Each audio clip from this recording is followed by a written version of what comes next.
Good morning, children. Today we will do numericals based on Dalton's law of partial pressure. What is Dalton's law? We did last term. We're just revising.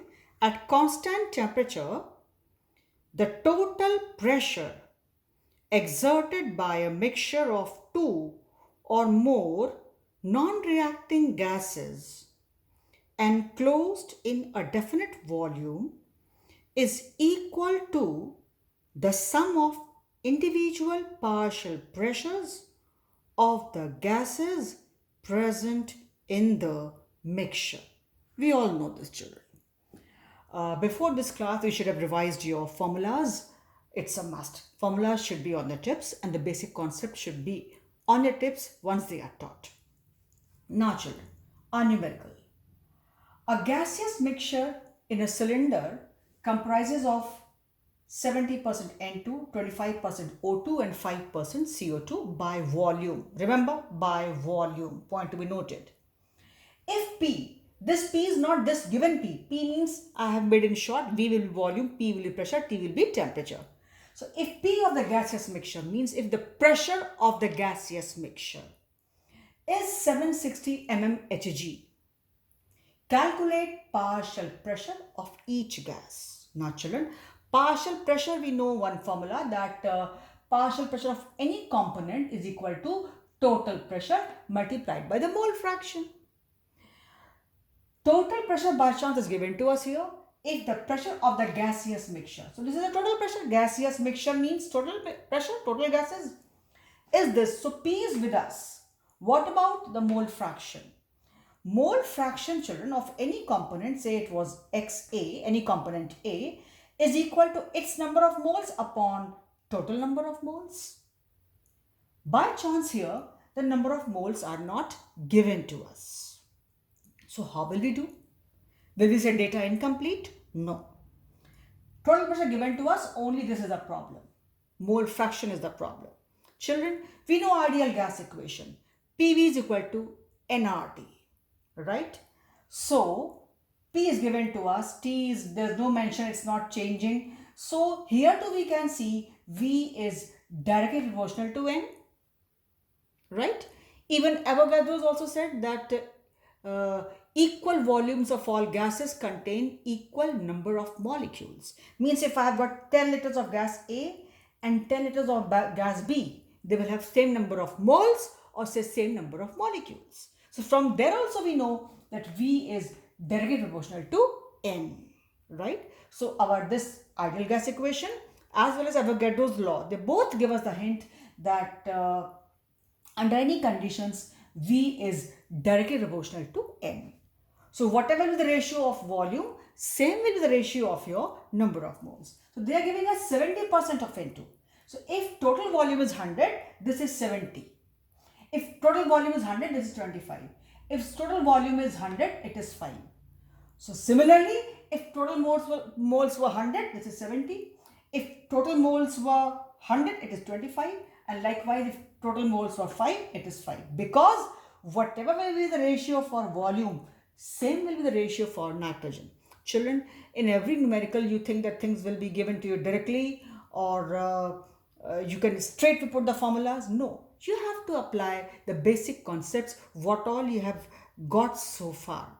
You have to apply your chemistry, your knowledge, fundamentals. So it was not given. We had to see that P is equal to nRT.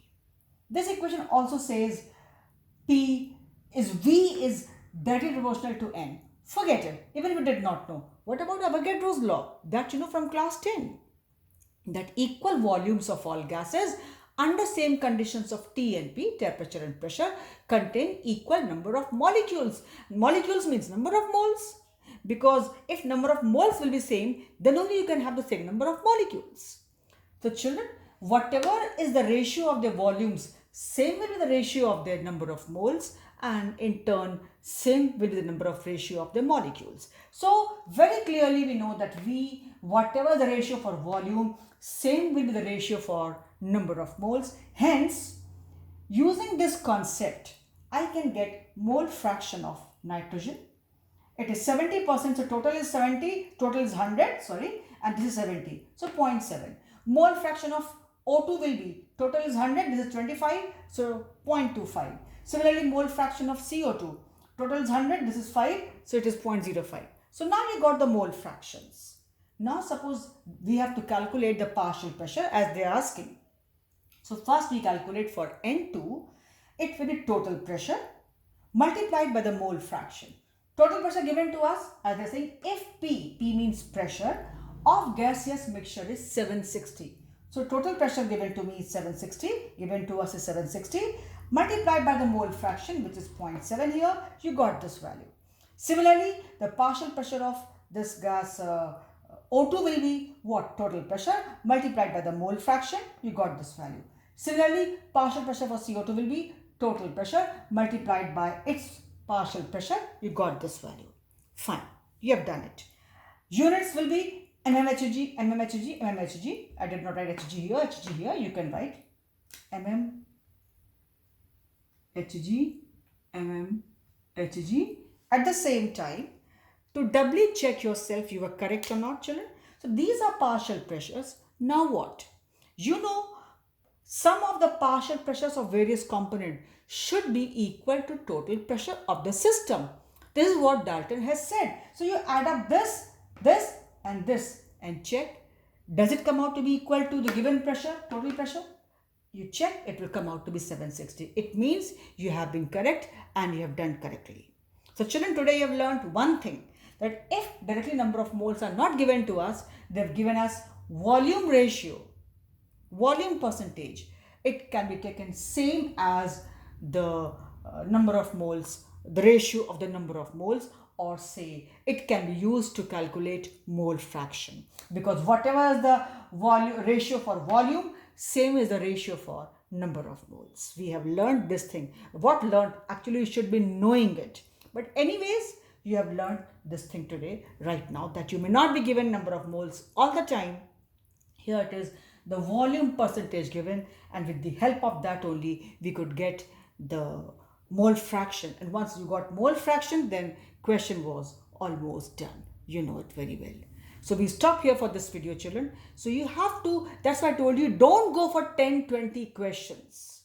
Don't go for quantity. Go for quality. What questions, children, I pick up for you in the class? I'm not saying I pick up tough or something.